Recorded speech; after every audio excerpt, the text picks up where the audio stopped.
Have you ever felt like a bridge? Strong, solid, dependable? The one everyone uses to cross over their own troubled waters? They marvel at your strength. They rely on your stability. They trust that you will hold their weight, and you do. You carry the weight of their grief, their anxiety, their crises, their joy.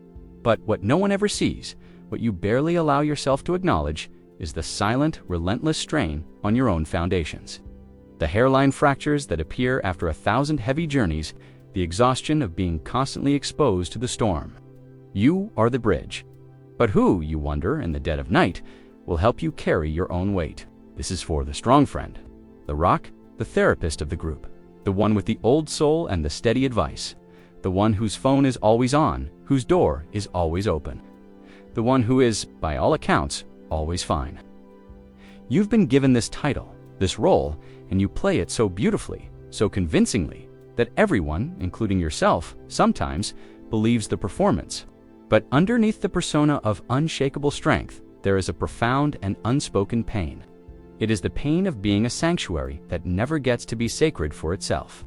It is the exhaustion of being a well from which everyone drinks, but no one ever thinks to replenish.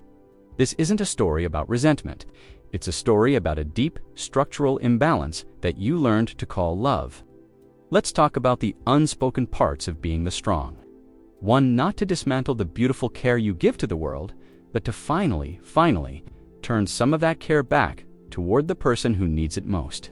The first unspoken truth is that your strength is a carefully constructed performance, and you are exhausted. You have become a master of deflection. When someone asks, "How are you?" your answer is an automatic. "I'm good, but tell me about you." You pivot with the grace of a dancer, shining the spotlight away from yourself before its warmth can even touch you. You have learned that your problems are a burden, your needs an inconvenience. You edit your stories, downplaying your own pain while amplifying your ability to handle it. You present a curated version of yourself to the world, the capable, sorted, unflappable version. The sheer energy it takes to maintain this facade, to constantly monitor yourself, to hold back the tide of your own vulnerability, is immense. It is a second, full-time job that you do in secret, and the burnout is real. It's a soul-deep weariness that no amount of sleep can cure. The second truth is that you feel profoundly, achingly lonely even when you are surrounded by people. This is the great paradox of the strong friend. You are the hub of your social circle, the keeper of secrets, the first person on everyone's call list. People love you, they value you, they need you. But do they know you? Do they know about the anxiety that keeps you up at night? Do they know about the grief you recarrying from 6 months ago that you never mentioned because someone else was having a harder time?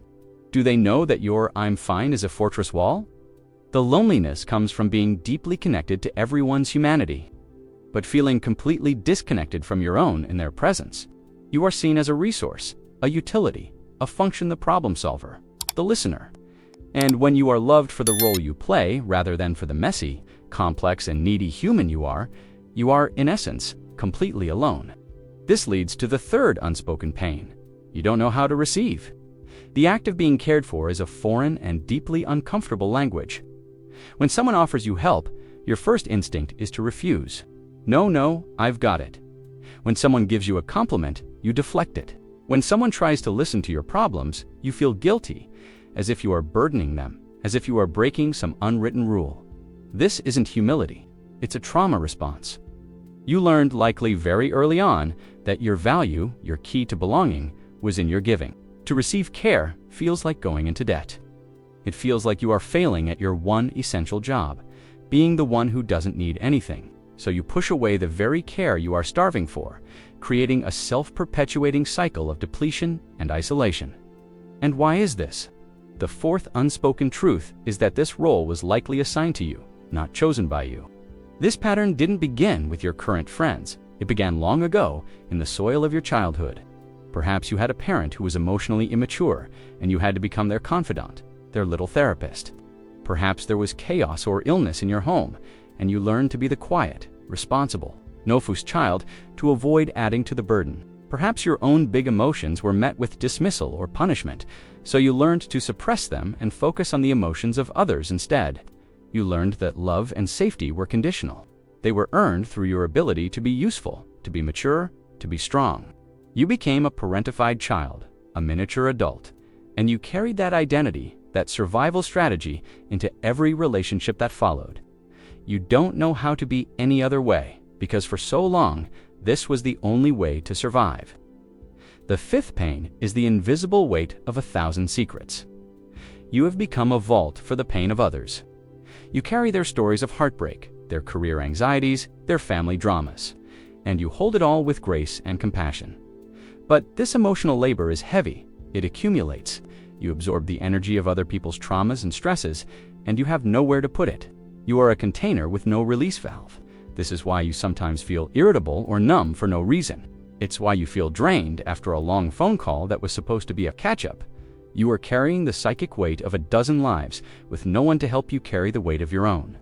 This leads to the sixth unspoken truth. You are terrified of your own vulnerability.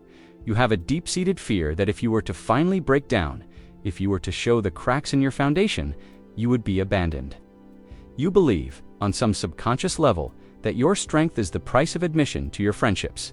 If you are not the rock, if you are not the fixer, then what is your value? What is your role? Will they still love you if you are the one in crisis? This fear keeps you trapped in the performance. It forces you to suffer in silence because the alternative, the risk of being seen as too much or a disappointment, feels like a potential annihilation. So you choose the familiar pain of solitude over the terrifying risk of authentic connection.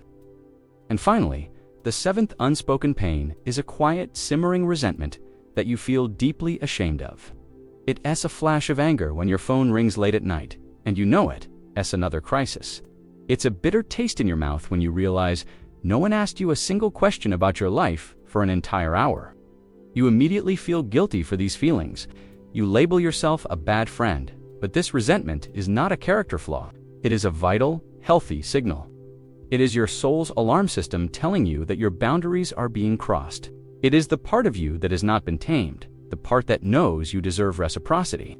It is a sign that you are desperately in need of your own care. Do not be ashamed of this resentment. Listen to it. It is trying to save you. So what does it mean to heal? It does not mean becoming selfish. It does not mean you stop caring for the people you love. It means you, finally, bravely, and compassionately, include yourself in the circle of your own care. It begins with the revolutionary act of telling the truth. The next time someone asks how you are, take a breath and resist the urge to perform. Start small. Actually, I'm having a bit of a tough week. You don't need to unload everything at once. You just need to crack the door open to your own humanity. You need to give the people who love you a chance to show up for you. You may be surprised who rushes in. It means learning to set boundaries, not as walls to push people away, but as fences to protect your own energy. It's saying, I can't talk right now, but I can call you tomorrow. It's realizing that no is a complete sentence. It's understanding that preserving your own well-being is not selfish. It is essential for any sustainable relationship. It's about learning to sit with the discomfort of receiving. The next time someone offers to help, let them. The next time someone gives you a compliment, just say, thank you. Feel the awkwardness, the guilt, the vulnerability, and do it anyway. You are retraining your nervous system, teaching it that it is safe to be cared for, that your worth is inherent, not earned. You, the strong friend, have a heart that was built to love on a massive scale. That is your gift. The journey now is to learn that a bridge is not meant to stand alone in the storm forever. True connection is not about one person carrying all the weight. It's about building more bridges between each other so that everyone has a safe way to cross their troubled waters. And sometimes it's about having a friend who will sit with you right in the middle of your own bridge and simply be there while you finally allow yourself to feel the strain. If you are the strong friend, please know that you are seen. Not for your strength, but for the beautiful, tired, and deeply feeling soul behind it. Your vulnerability is not a liability. It is an invitation for a deeper, truer love than you have ever known. If this felt like your story, you are not alone. There are so many of us. Share a thought in the comments if you feel comfortable. And if you'd like to continue this journey of rediscovery, please subscribe. It is time to be more than just strong. It is time to be whole.